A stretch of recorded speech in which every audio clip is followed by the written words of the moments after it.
dévoilant l'énigme comment les premières civilisations ont vraiment surgi. Il y a une cicatrice dans l'histoire que personne ne veut examiner de près. Dans les montagnes d'Anatolie, à 80 km d'Urfa, en Turquie, reposent des structures qui ne devraient pas exister. Il y a 11 500 ans, à un moment où l'humanité aurait dû être en train de chasser et de cueillir, quelqu'un était en train de construire des temples. Pas des abris simples, pas des cabanes, des vrais temples.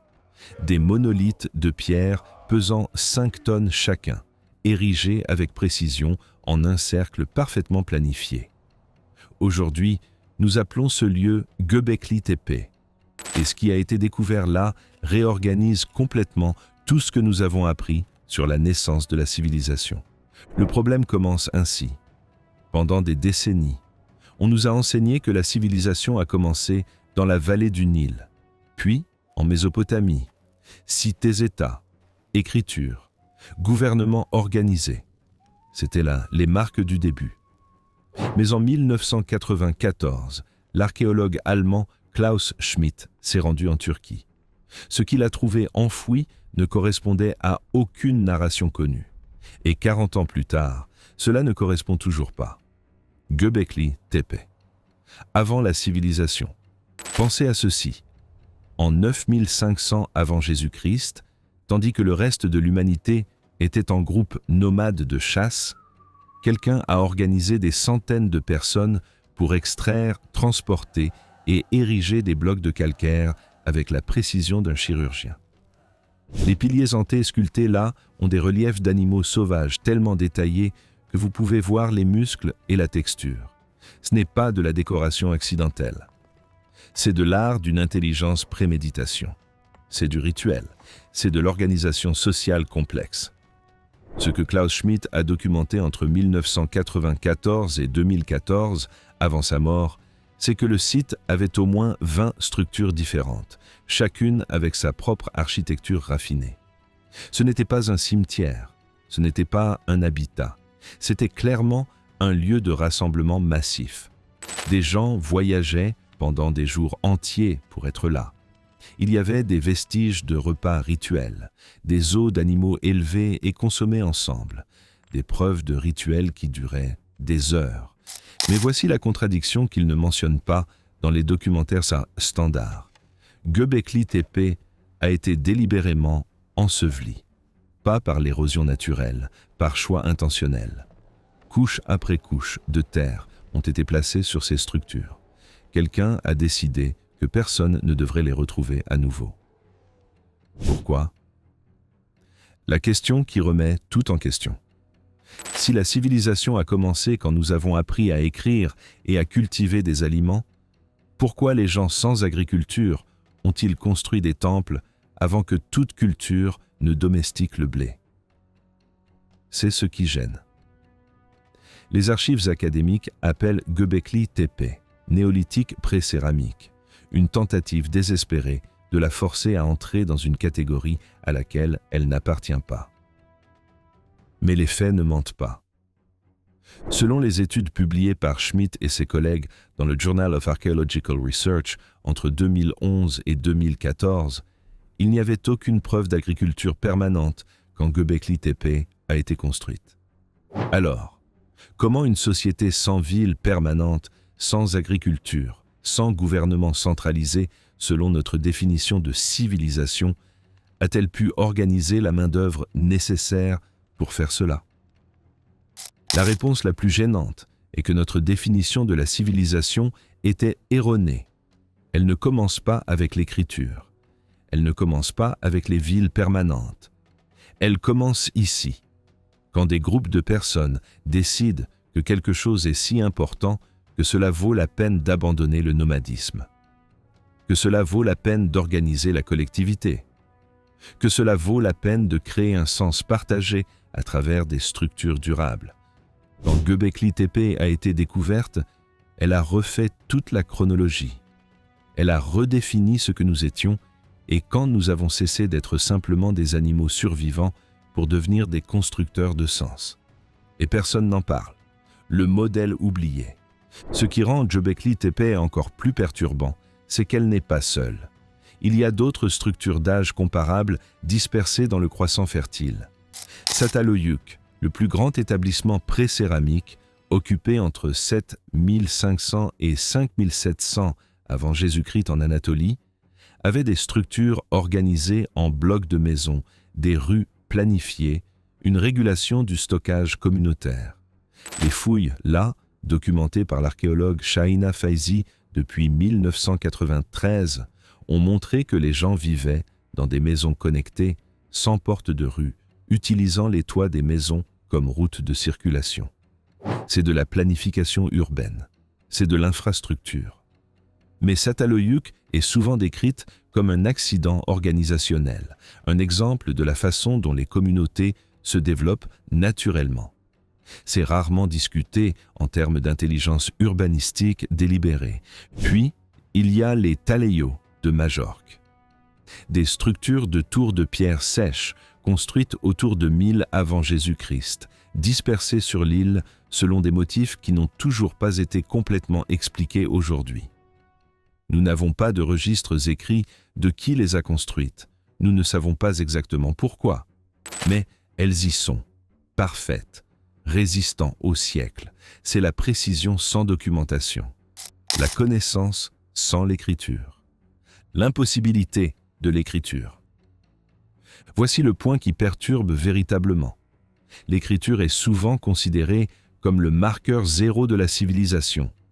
C'est quand nous aurions supposément commencé à penser collectivement, à préserver le savoir, à construire la culture. Mais les études sur l'avant-écriture, comme celle publiée dans l'American Journal of Archaeology en 2015, montrent que des systèmes sophistiqués de comptabilité, d'organisation et même de narration existaient des siècles avant le moindre signe d'écriture. Comment organisez-vous des centaines de personnes pour construire Göbekli Tepe sans écriture? Comment transmettez-vous le savoir de génération en génération sur la façon de bien faire les choses sans le laisser enregistrer? La réponse que les archéologues n'aiment pas reconnaître publiquement, c'est que vous pouvez faire tout cela sans écriture. L'écriture n'a pas causé la civilisation. L'écriture était un résultat de la civilisation déjà en cours.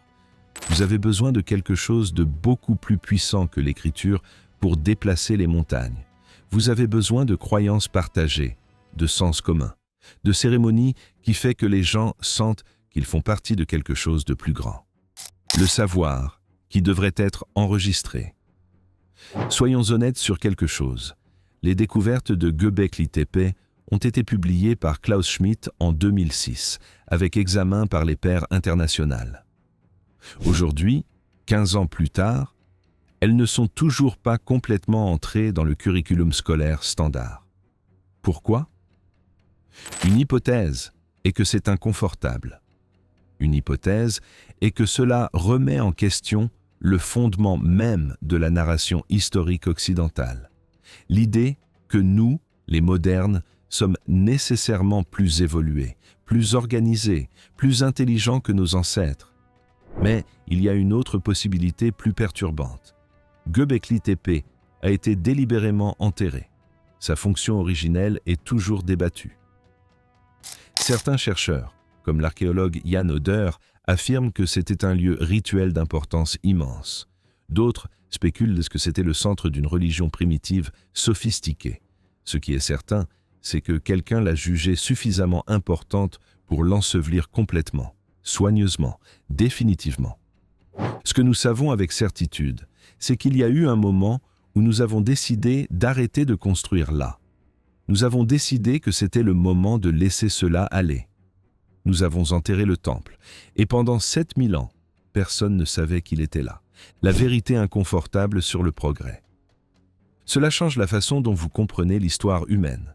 Si les premières civilisations ont été érigées non pas par accident évolutif, mais par décision intentionnelle de donner un sens au collectif, alors l'histoire n'est pas un progrès linéaire. C'est une série de choix. Certaines civilisations ont choisi de construire des monuments. Certaines ont choisi de les oublier. Certaines ont choisi de recommencer à zéro. L'historien et archéologue Ian Cartwright, à travers ses publications dans Current Anthropology entre 2008 et 2012, propose que la révolution néolithique n'était pas une révolution de technologie ou d'agriculture, c'était une révolution de communauté. Les gens ont commencé à décider qu'ils valorisaient être ensemble suffisamment pour créer des lieux permanents où ils pourraient se réunir. Cela signifie que la civilisation n'est pas une étape que nous franchissons inévitablement. C'est un choix que nous faisons. La question qu'il ne pose pas. Personne ne demande. Si Göbekli Tepe a été construite puis enterrée intentionnellement, cela ne s'est pas produit une seule fois. Il y en avait d'autres, dans d'autres endroits, à d'autres époques. L'archéologie a découvert des sites comparables dans tout le Moyen-Orient. Beaucoup d'entre eux montrent des preuves d'occupation, d'abandon soudain et de réoccupation ultérieure selon des motifs qui ne s'expliquent pas par les catastrophes naturelles connues.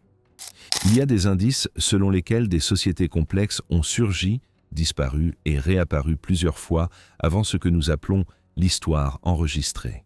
Il y a eu une connaissance perdue. Il y a eu une technologie oubliée. Il y a eu des gens qui savaient des choses que leurs enfants ne savaient pas. Et cela suggère quelque chose de très gênant. Le progrès n'est pas garanti.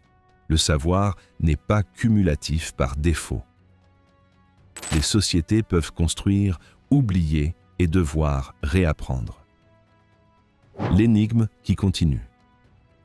20 ans après la publication de la découverte de Göbekli Tepe dans des revues de premier ordre, nous luttons toujours avec les implications. Nous essayons toujours de l'accommoder dans des narrations qui ont du sens avec ce que nous savons de l'histoire écrite. Mais la vérité est que Göbekli Tepe ne s'accommode pas. Elle est là, comme un avertissement gravé dans la pierre. Ce que vous croyez savoir sur l'émergence de la civilisation est incomplet. Il y a des structures qui sont toujours en cours de fouille. Il y a des temples qui sont toujours en cours de découverte. Il y a des preuves que des sociétés bien antérieures à l'Égypte et à la Mésopotamie ont construit des villes, organisé des rituels, créé de l'art sophistiqué et ont ensuite simplement arrêté. Comme si elles reconsidéraient la décision d'être ensemble. La vérité est que nous ne savons pas pourquoi. Nous ne savons pas assez. L'histoire qu'on nous raconte sur la naissance de la civilisation n'inclut pas ses lacunes, n'inclut pas ses abandons, n'inclut pas ses savoirs perdus. Mais ils y sont, enterrés, en attente.